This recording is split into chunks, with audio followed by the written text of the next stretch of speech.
నాకు పెళ్లి కుదిరింది, నన్ను మర్చిపో. ఏం మాట్లాడుతున్నావు? ఎవరిని చేసుకుంటున్నావు? సుబ్రహ్మణ్యం. కనులే కలిపింది, కలలే చూపింది, ఏమైందో ఏమో గాని అంతా మారింది.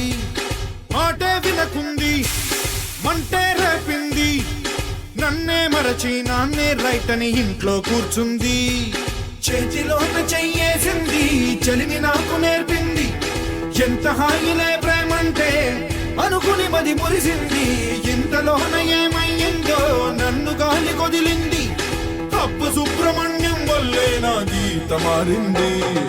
ఎవడే ఎవడే ఎవడే సుబ్రహ్మణ్యం.